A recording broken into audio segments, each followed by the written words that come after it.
కర్ణాటక, తమిళనాడు మధ్య మళ్ళీ బొగ్గుమనేటటువంటి పరిస్థితులు. కావేరీ జలాల విషయంలో ఇప్పుడు ఈ రెండు రాష్ట్రాల ప్రజలు తీవ్రమైనటువంటి ఉద్రిక్తత పరిస్థితుల్లో ఉన్నారు. ఎందుకంటే ఆగస్టు 3వ తారీఖున విజయ్ వస్తున్నాడు.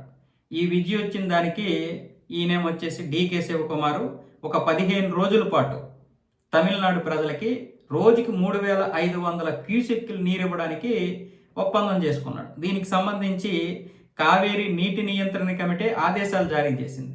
ఈ ఆదేశాలు బయటికి రావడంతో కర్ణాటక ప్రజలు తీవ్రమైనటువంటి పదజాలంతో దూషిస్తూ అధికారులందరినీ తిడుతూ మీకేం బుద్ధి బుర్ర ఉందా లేదా, మనకి సాగునీరే కాదు త్రాగడానికి కూడా నీరు లేదు, ఇప్పుడు మీరు 15 రోజుల పాటు రోజుకి 3,500 క్యూసెక్కులు కిందకి వదిలితే మరి మన పరిస్థితి ఏంటి, ఇక్కడ ఉన్నటువంటి జనాభా పరిస్థితి ఏంటి, ముఖ్యంగా మాండ్య అలాగే మైసూరు ప్రాంతాలకి తీవ్రమైనటువంటి నష్టం జరుగుతుందని చెప్పి ఇప్పుడు వీళ్ళందరూ కూడా విరుచుకుపడుతున్నారు. అయితే ఇక్కడ ముఖ్యమంత్రి డీకే శివకుమార్ ఇంతకు ముందే చెప్పాడు, మాకు నీరు సరిపోవడం లేదు, 4 రిజర్వేయర్లకి ఈ యొక్క కావేరీ జలాలు వెళ్ళాలి, పైగా పైనుంచి రావాల్సినటువంటి నీరు 60% తగ్గింది, ఇంతకు ముందులాగా రావడం లేదు, అలాంటప్పుడు మేము మీకు నీరు ఎలా ఇవ్వగలము, అయినా సరే ఈ నియంత్రణ కమిటీతో మాట్లాడి చేస్తామని చెప్తే నియంత్రణ కమిటీ మొత్తం అన్నీ ఇచ్చేసిన తర్వాత పరిశీలించిన తర్వాత ఒక 15 రోజులు లేదా 2 వారాలు 14 రోజులు కానీ 15 రోజులు కానీ రోజుకి 3,500 క్యూసెక్కుల ద్వారా నీరుని విడిచిపెట్టవచ్చు అని చెప్పి ఆదేశాలు ఇచ్చింది. దానికి డీకే శివకుమార్ కూడా ఒప్పుకున్నాడు. అయితే తమిళనాడు వాళ్ళు 15 రోజులు అయితే సరిపోవు మాకు, మరీ 15 రోజులు ఏంటి, కనీసం 2 నెలలైనా విడుదల చేయండి అని చెప్పి వాళ్ళు అటువైపు ఏమొచ్చేసి వార్నింగ్ చేస్తున్నారు. ఇప్పుడు ఆగస్టు 3వ తారీఖున విజయ్ ఇక్కడికి రాబోతున్నాడు.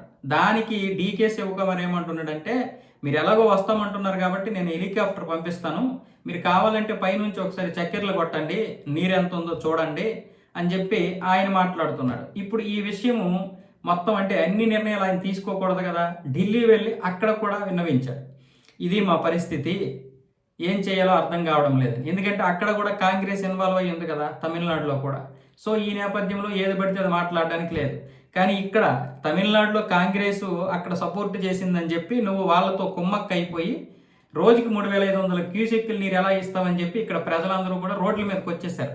కర్ణాటక, మైసూరు, మంగళూరు, బెంగళూరు అన్ని దగ్గరలో కూడా చాలా వరకు గట్టిగానే తీవ్ర నిరసనలు అయితే వ్యక్తమవుతున్నాయి, నీరు విడుదల చేయొద్దని. మళ్ళీ ఇప్పుడు దీని మీద చాలామంది కోర్టులకు కూడా వెళ్ళారు. కర్ణాటక హైకోర్టులో కూడా పిటిషన్ దాఖలు చేశారు ఈరోజు.